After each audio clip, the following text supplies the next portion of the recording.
Tony Robbins. How you doing, Laura? Thank you. This is one of the loudest, most enthusiastic crowds I've ever seen here, and it is no surprise. You're here to talk about Unshakable, your I new see you book. got quite a poster here. I know. Well, look, what a handsome This guy. guy's bigger than I am. It's amazing. This is your step-by-step guide to money mastery. Yes. And I'm curious about the timing, because just 2 years ago, you wrote another book about money, a much bigger one. Yes. What made you decide to publish a second book about money so close on the heels of the first one? Well, I like writing books about as much as pulling out my eyelashes. I'm not a writer, but I love people. And in 2008, when I saw all these people losing half their net worth or losing their homes, it wasn't a statistic because I grew up dirt poor. So I decided I'd interview 50 of the smartest financial people in the world and say, can the average investor really, average person really win today? Because 70% of trades in the market are high frequency trades. It doesn't look like it. The world's a pretty violent and volatile place right now. And what I found out was from those people is that anyone can win. I found out how. I wrote a 700-page tome. It was #1 New York Times bestseller. I was thrilled. But a million copies of the hardcover alone, isn't that correct? It was truly amazing. Yeah. It was truly amazing. I feel very, very grateful. And by the way, I donated all the profits in that book. It was a $5 million advance. I put it all out, and we fed 50 million people through Feeding America, and then I matched it to do 100 million, so we fed 200 million people. But this book, in the last year and a half or 2 years, there's been so much fear. And I actually had an interview less than a year ago with the old Fed chief, who many of you may remember, Alan Greenspan. He was the Fed chief for 19 years, against 4 presidents. He's the most powerful man in the world financially. So I got 5 hours with him, 3 hours sucking into his brain psyche to figure out what's going on. And then I had him on stage for 2 hours. And we talked about negative interest rates and volatility, all this crazy stuff. Things that have never happened in history are happening right now financially. That's why people are so fearful and uncertain. And so I said, my last question to him was, if you were made back the head of the Fed today, what's the first thing you'd do? And he paused, and everybody leaned in to hear, because it's most powerful men in the world. And he leaned in and he said, resign. And I was like, when the best guy in the world says resign, I have trouble. So I wanted to write a book that would protect people, because we all know a crash is coming. And if you're not in the market, you're still going to experience it if you're not prepared for it, because it affects the economy as a whole. And every 5 years we have, on average, we have a bear market or a crash. And it lasts a year, and it drops 33%. But every single one of those, you don't lose any money unless you sell. And it's really important for Americans to understand this, because America's unique. In 2.5 centuries, every crash is followed immediately by an explosion up in a bull market. So you all remember 2008. You remember the market dropped almost 50% from peak to trough, if you're aware of it. But from March 9th, a day or two from now was the celebration of it, it went up in the next 12 months, 69%, and it's been going up ever since for 250%. So you get really wealthy when those numbers change. So what I want to do is free people from the fear, not by enthusiasm or positive thinking, but by facts. The facts are there's a correction every year. You shouldn't be surprised when the market corrects. Last January was the worst opening in the history of the stock market, and we had a record-breaking year. People lost $2.2 trillion if they sold, but if they stayed, they went nowhere. So when you know that every single year there's going to be a correction. Now, a correction, by the way, means it drops 10 up to 20% from the peak. A bear market or crash is 20% or more. But every year since 1900, for 116 years, we've had a correction. It's like winter. You're not surprised when winter comes. Some are long, some are short, but you know it's coming. You've even got a chapter in the book called Winter is Coming. Yes, yes. It's my HBO special. But the reason I say that is, if you know it's coming, we want to prepare so you're protected. But also, for everyone listening, everyone who's joining us online, think about this. If you're a millennial, for example, and you got all this debt from college, it's so imbalanced right now, and you think you're never going to get free, or you're a baby boomer and you never got started and you think it's too late, believe it or not, the next crash is the greatest opportunity in your life to leapfrog from where you are, where you don't want to be financially, to where you want to be, because everything goes on sale. Listen, the ladies in this room, if your favorite outfits or shoes are on sale for 50% off, you're pretty damn excited, right? Well, guys, if I said to you, what's your favorite car? And you said a Ferrari, and I said you get it for 50% off, guys would be out of their mind. But when the stock market drops 50%, it's on sale, most people freak out. Not Warren Buffett, not people like that. I interviewed a guy named Howard Marks. He was investing $1 billion a week in 2008 and 9 when the market was through the floor. Now he's worth $100 billion because he bought everything for pennies. You gotta think of it this way. When things are going really great, what do people want for the price of their home or the price of their stock or their business? It's real value or more? When it's going up like crazy, everybody wants more than it's worth.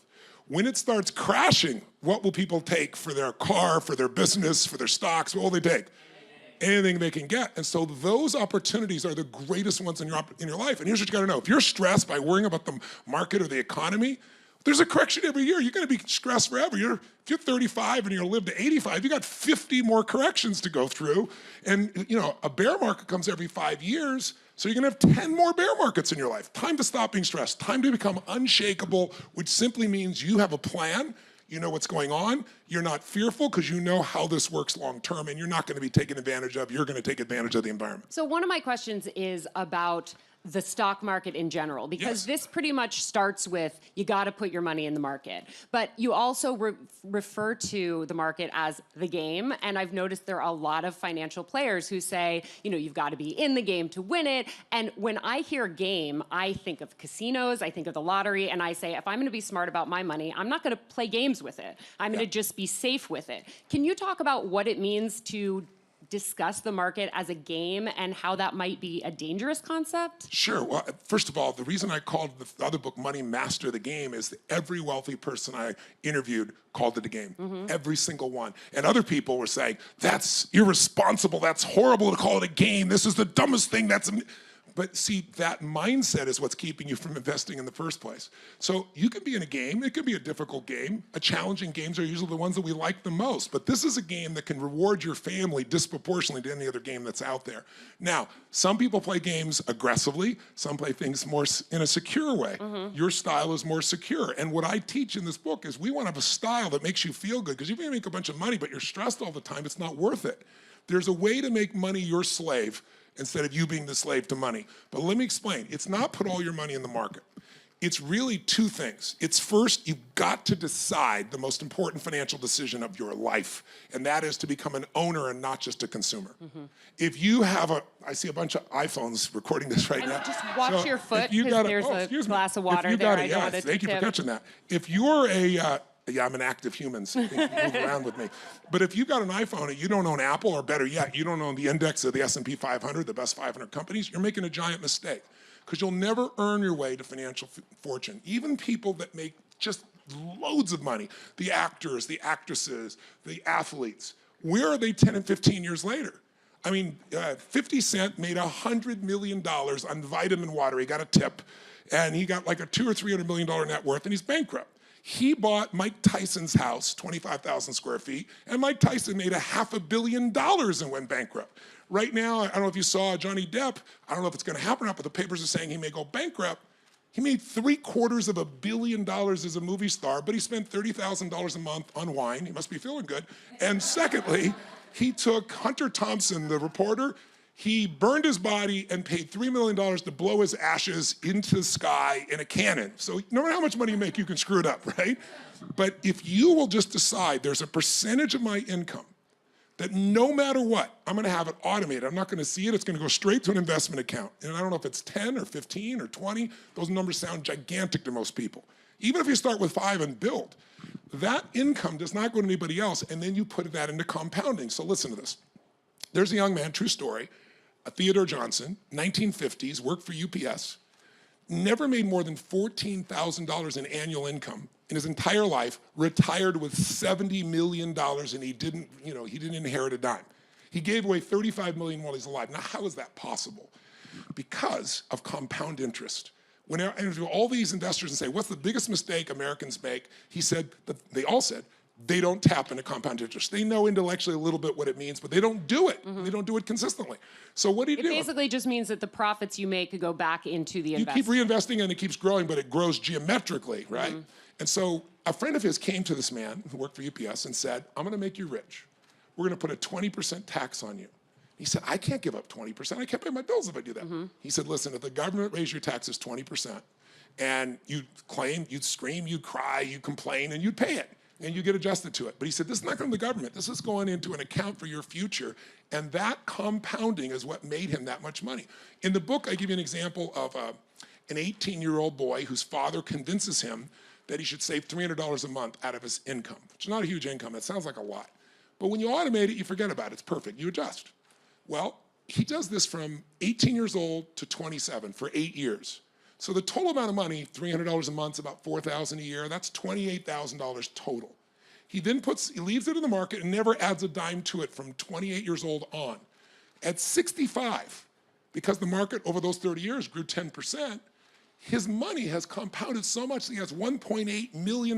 You don't need a lot of money to be wealthy, you need time. So you're saying that even if I have student debt that I'm struggling to pay off, even if I'm making, say, $1,000 a week, that I should still try to put a percentage or make it a point to put a percentage not just into a savings account, but into an investment account. Into an investment account, where to put that money, then we teach you the ways to do that, and it's got to be diversified. Yeah. You never put all your money in the market. Okay, great. I want to ask you about brokers, because you say avoid brokers. You talk about the difference between a broker and I don't know how to pronounce it. F word. Is it fiduciary? Fiduciary. Fiduciary. I tried saying it. Give her a hand for that, ladies and gentlemen. Well, let me talk about clarify the it for differences you. and the dangers. This is really critical. So let's assume that you've put something aside. By the way, I want to mention, if you feel like you can put nothing aside, I interviewed a genius. I interviewed a man who was nominated for Nobel Prize in economics, and he came up with this cool idea. He said, we all can go on a diet tomorrow. Right? We believe tomorrow we're happy to do it. We can all save money tomorrow. So he created this program called Save Money for Tomorrow. And what he does is, he says, start with 3 or 5%. Anybody can do that. You'll never miss it. But then go to your employer, or if it's your business, set a target that says every time you get a salary increase, the first 5% goes straight into your investment account. And what happened, he did it in the Midwest with blue-collar workers who didn't have a large income, who'd never been able to save anything. And within 12 years, the average person was saving 17%. Remember my friend who saved 20%, made 70 million. If you get numbers of 14, 15% consistently over the years, investing, especially the way we're showing you, where you protect yourself, you will have financial security and stability for a lifetime. You'll get to financial freedom. There's no question about it. But let's talk about who you go to now. Mm-hmm. So if you go to, there's 310,000 financial professionals in the United States. The Wall Street Journal says there's 200 names for them, all designed to impress you, right? So I am what? I'm a wealth manager. No, I'm a private wealth manager. No, I'm an ultimate private. They've got every name you can imagine. But 90% are brokers. Now, there's nothing wrong with a broker. They're good people. They work hard. They care. But they work for the house. Mm-hmm. The house always wins. They teach them to sell you products that are nice products, but they're not great, and they're full of fees. So you're never going to maximize in the place that they do this. And the reason is they're not bad companies. They're designed to make profit for their shareholders. They're not designed to make you the most profits, so you come second, third, fourth. And how do they make more profit? More fees. How to get more fees? Have you not know it by making it as confusing as possible. So it's about conflicts of interest, right? It's total conflict. So watch. 10% of those 310,000, 31,000 people in the whole country are considered fiduciaries. That's the F word. Fiduciary. Fiduciary. Say it you with got me. It. You got it, ladies and gentlemen. I got it. So let me clarify. What it means is these people are under the law required to put your needs ahead of their own. Now, if you go to Australia, the UK, most countries in the world, not only are doctors and lawyers fiduciaries, just like our country, that lawyer has to put you first. That doctor has to put your needs ahead of their own. Mm-hmm. They can't order tests just to add up fees for themselves. And if they do, there's severe consequences. Okay. We're the only country like that in America because of the financial lobby. They're not fiduciaries. You have to decide to be a fiduciary. And if you do, they're called RIAs, Registered Investment Advisors, or fiduciaries. And so if they tell you to buy Apple this morning, and they buy Apple tonight and they get a better price, they have to give you their stock. That's how strong the law is. That is not true for any broker. But then I found something else out, and that is, out of the 31,000 people that have to put you first, 26,000 of them are duly registered, which means they're a broker and a fiduciary. So if you say, are you a fiduciary? They'll say, yeah, I'm just here. I'm gonna just guide you. I'm not gonna sell you anything I benefit from, but in the middle of the conversation, they put on a new hat and they sell you a product that they get a big commission on after they said that they're here just to give you advice. It's like if you went to a butcher and said, what should I eat? You know he's gonna sell you meat. That's what he sells. If you go to a dietitian, and the butcher's a good guy, he probably eats the same meat. He's probably fat and in trouble too, right? But if you go to a dietitian, you're not paying him to sell you anything. You're paying them to be independent, registered investment advisors, an independent advisor.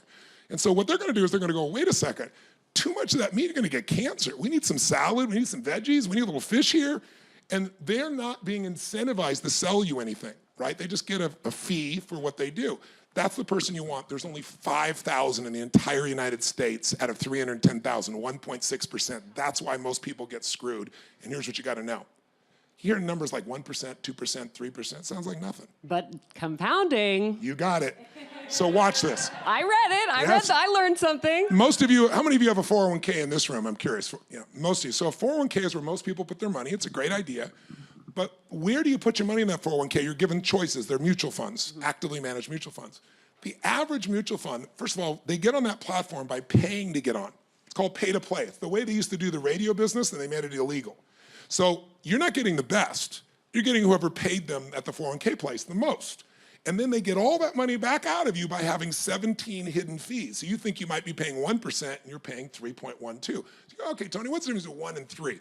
Because of compounding, here's what it is. Let's say you got $100,000 and you're 35. A lot of people within the range of 35 in this room will use that number. You put 100 grand in, you've built it up over your life, you saved it, you invested, you put it in the market, and let's say you never put another dime in. 30 years later, that market grows at 8%, let's say, conservatively. Well, if you had 3% in fees, your $100,000 is growing to $432,000. Pretty exciting. 400 from 100, you added nothing. But if you paid 1% in fees, you own the same stocks, but only 1% in fees, you have $762,000. You have almost twice as much money. The first person's gonna run out of money, by the way, trying to spend that income. By the time they're 74, 75, the person who has more money is gonna last to 93. So I am totally afraid of conflicts of interest, sort of beyond all else, because it just feels like someone who's smarter than me is going to get in my brain. And I just want to give you the opportunity to clarify something, which is the disclaimer at the beginning of your book, which is that you're promoting companies that you have a financial stake in. Yeah. So can you just reconcile the difference between a broker's conflict of interest and you promoting your own companies within your book? Mine is right up front. We tell you exactly what it is. And so I'm a partner in creative planning. So we haven't gotten who my co-author is. My co-author is Peter Mallouk. Peter is the #1 rated wealth manager in America by Barron's 3 years in a row. No one's done that in the history of the United States. 2 years in a row by CNBC, and this year Forbes made their own list and he's #1.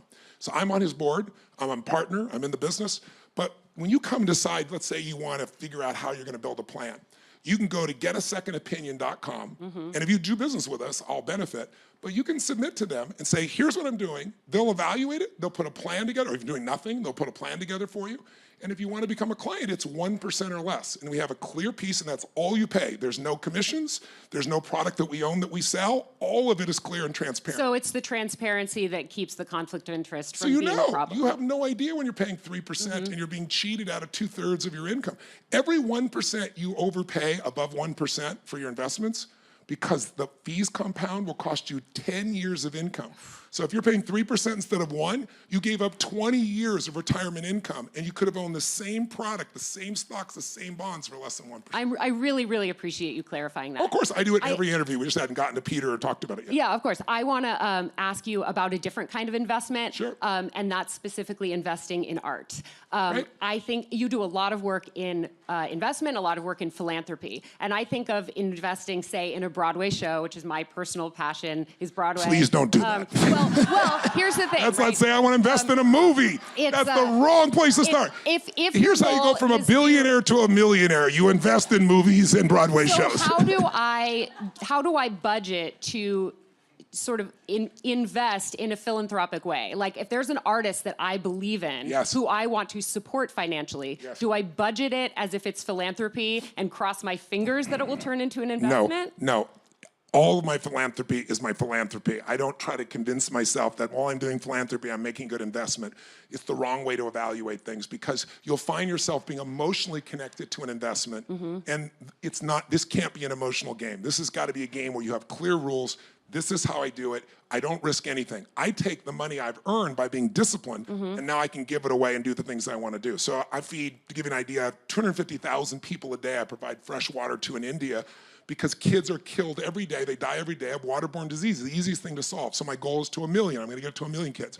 I just got back, I can't say where because it was a rather public thing, but I was just in a third world country, and I've donated about $1.5 million to an organization called Underground Railroad, which I went there, I went to this third world country with all these former CIA, FBI, and Special Forces guys.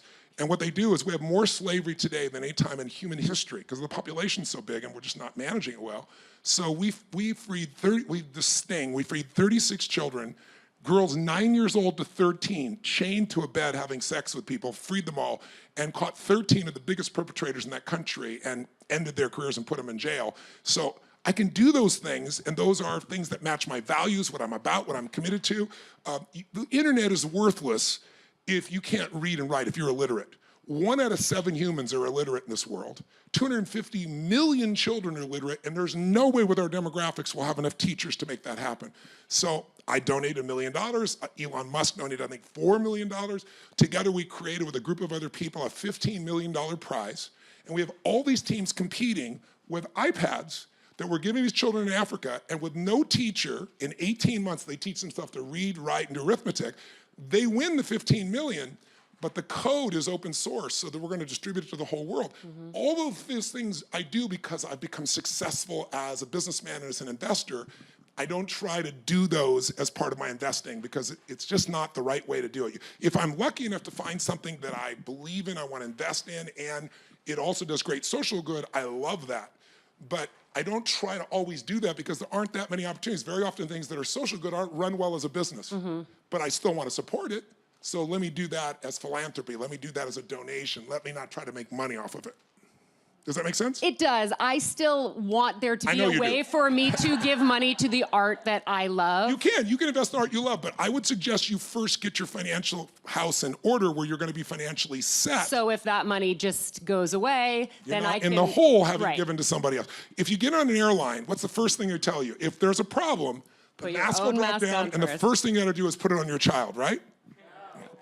Isn't that what most of us want to do? Yes. It sounds so selfish, put on yourself first. But if you don't take care of yourself first, you're not going to help any more artists. Yeah. So you got to watch the direction you go. I love your heart, but we got to set you up with a better system. You got to get my wallet in order first. Yes. We have time for some questions from the audience if you're up for it. I'm all for that. We're going to start over here. Hi, how are you? My name is Grisella. Nice to meet you. By the way, I am an insurance broker. Awesome. So now I have to look into being a fiduciary. Well, insurance brokers are a little different, but yes, being a fiduciary would be helpful. Yes. So like a person such as myself, I have a company 401k and they match everything that I invest 100%. However, I am looking into investing in other stocks and other markets on my own.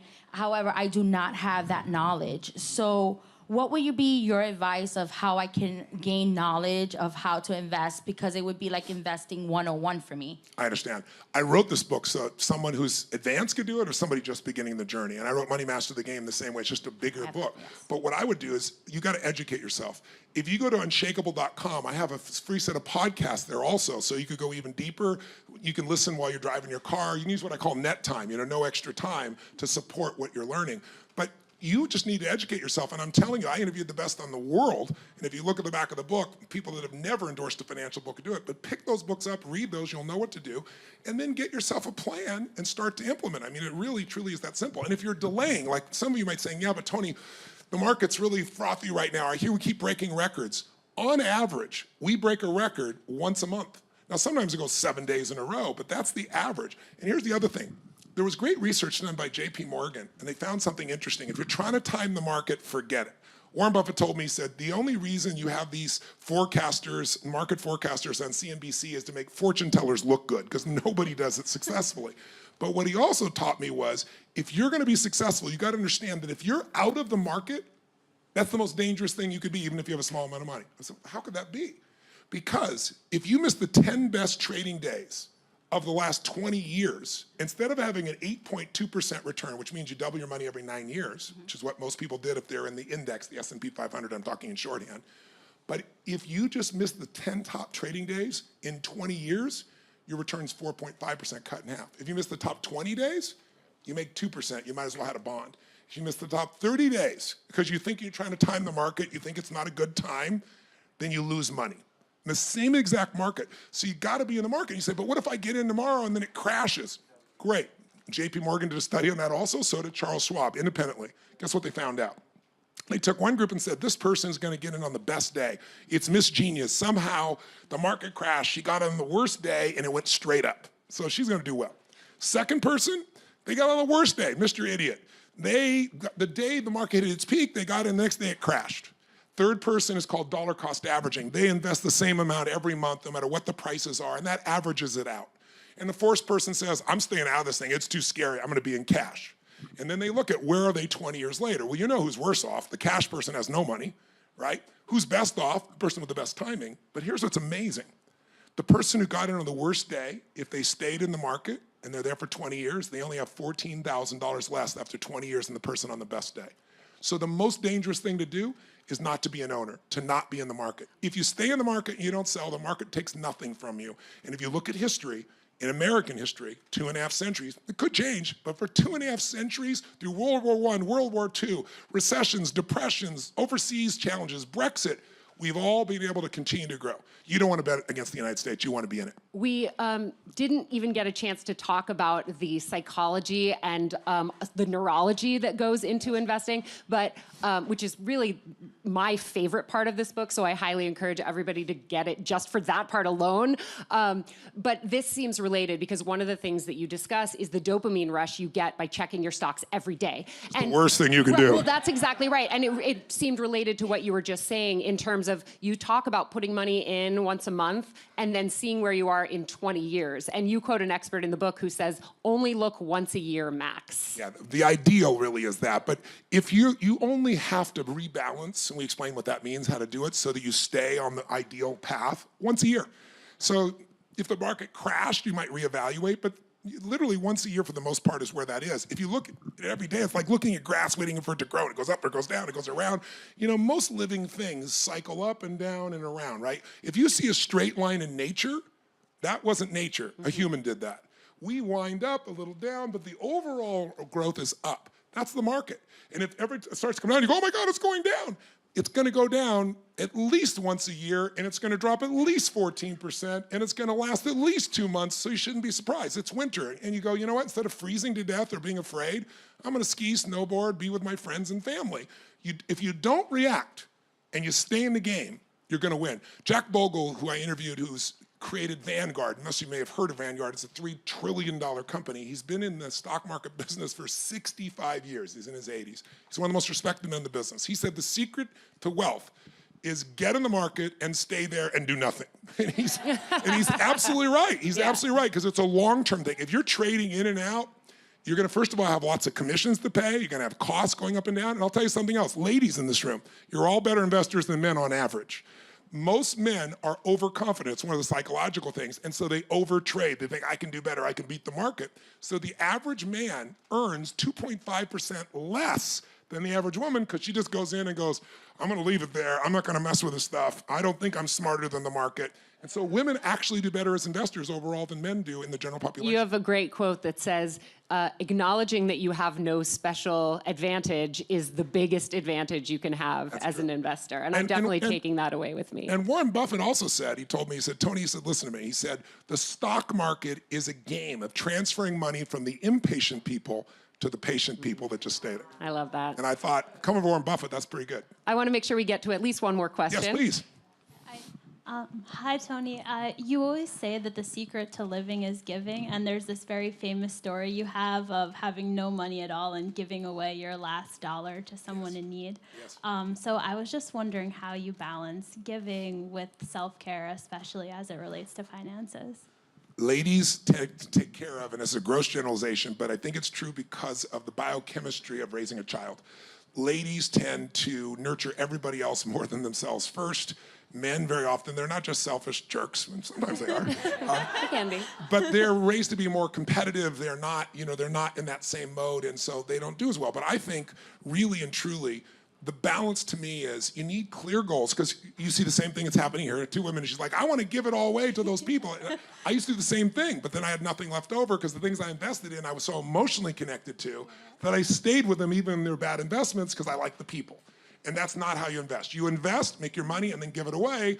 Your family, your friends, yourself, the people that are involved with that, but you need to separate them. How do you find the balance? It's really art more than science.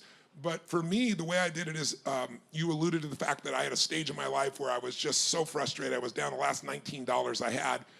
I didn't drive my car because I didn't want to pay the gas. I walked 3 miles, not very far, to this restaurant on the water so I could try and change my psyche. And I saw this little boy come in with his mom, but he was in a suit and he pulled the chair up for her and he was so loving. And I'm sitting there chowing down because I want to pay $5.95 for all you can eat at this taco bar so I can load up for the winter, like the last 3 days because I'm down to my last 19 bucks, right? And so I saw this boy, I couldn't help it. I was so moved by him. And so when I was done chowing down, paid my money, and I don't know, I had left, I think I had like $23. So by the time I was done, it was $17, $18, $19, whatever it was. And I walked up to this little boy and I introduced myself. I said, hi, my name's Tony, and I forgot his first name. I think I'm Charlie, I think it was. And I said, Charlie, I said, I'm so impressed by you. I said, I saw you held the door open for your woman here. I saw you pull the chair out for her. I saw you sit down here and you're looking right in her eyes and you're just so with her and you're so sincere and you're taking her to lunch like this. I said, you are a class act. He looks up at me and he goes, I'm not taking her lunch because I'm just 8 and I don't have a job yet. And maybe he was 9, 8 or 9. And I think he was in the 3rd or 4th grade is what it was. He told me his grade is what it was first. And he goes, I'm 8 or 9. And I said, yes, you are taking her lunch. And I had no plan. I just reached in my pocket spontaneously, took all the money I had on earth, which wasn't much, $78, $9. And I slammed it down in front of him. And I said, you are taking her to lunch. He goes, but she's my mom. I said, even better. And he goes, I can't accept this. And I said, yes, you can. He said, how come? I said, because I'm bigger than you are. I bet you were a lot bigger than he was. And then I didn't look at her. I wasn't doing it for attention. I walked out that door. My car wasn't there because I'd walked. I flew home. And I got home. I had no money, no idea I was going to eat my next meal. How am I going to pay my rent? But I felt the most free I've ever felt in my entire life. It was like I finally got beyond scarcity.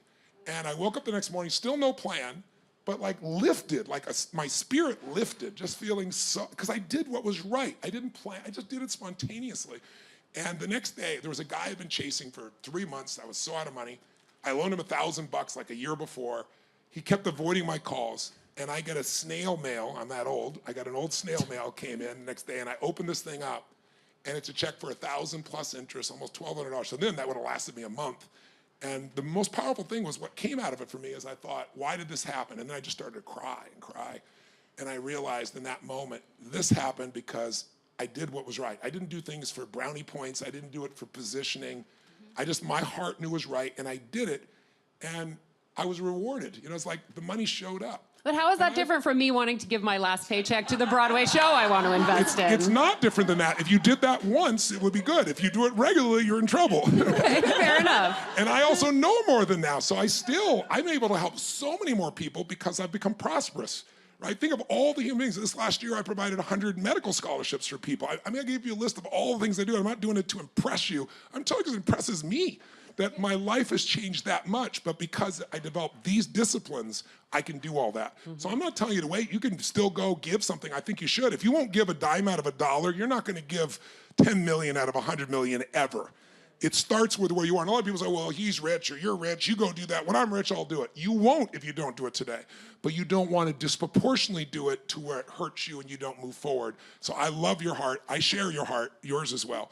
But the art of it, find things you can do where you can give, and maybe every now and then give the shirt off your back, but better yet, do a plan so you don't have to give the shirt off your back and you can provide shirts for lots of backs or whatever would be the right metaphor for you. That's great. That's your question? We have another question over here. Yes, of course. Hi, my name is Robin. I'm a local New York City person. I'm actually a math educator, so I call myself Robin the Math Lady. So I was curious to know if you've teamed with schools or how this would play out with younger people, high school students, middle school students, and especially thinking of exponential functions. And we have a kids camp we do every year. We bring kids in from all over the world for them. We bring in leaders, both negative leaders and positive, meaning kids that are gang-oriented, and we bring them together and merge them. And while we're there, we teach them some of the economics. But my foundation provides all these resources. I'll provide books for the whole school for if you want, and we can provide a bit of an education. You can decide what stage, what age group are you dealing with? Right now I teach at the college level, but I go into a lot of schools as a student teacher supervisor all over New York City. So. If you wanted to take our material and do that, and it's for nonprofit purposes, I'll support you 100%. Okay. So you can see me afterwards. I'll give you one of our cards and we'll thank follow you. up. Okay. You're welcome. Thank you very much. You're welcome. That's wonderful. I think we have time for one more. Hi, Tony. It's fantastic to meet you. Thank you. My brain's teeming now, and I'm not a numbers person. But I just want to say, I don't know what I want to say. I have a small business here because I wanted to live in the US. And there's no heart anywhere. I'm in a power struggle with people. I don't know who to trust. I don't know who to trust. I'm not creating anything. I'm not giving anything to anybody. I'm just in survival. Why? because it wasn't going very well, and I took 2 new partners in and a lawyer, and I thought he was acting on my behalf, he was acting on their behalf, he's taken a small percentage, and they're all head of this and head of that, I'm the owner. Yes. And they're like, no, we're above you. And I had my first experience in yoga being treated like a woman, like pushed to the side, not listened to, Well, not that's heard. not being treated like a woman, that's just being treated badly. Well, I think it was because I'm a woman, they thought they could walk all over me. So Well, actually, it might be, but it might be that they walk over anybody. People who are strong business people walk over anyone who they have more experience than. And so, look, 96% of all businesses over 10 years go bankrupt. Only 4% survive. That doesn't even mean they're profitable. So business is not an easy thing, and the reason is because 80% of success in business is psychology, 20% is strategy and mechanics. So your psychology right now has been messed with. You're living in a state, for lots of good reasons, of frustration and a bit of overwhelm and a lot of stress. And in that state, you're not going to create solutions. And right now, you're focused on how they were the problem. And there's truth to that.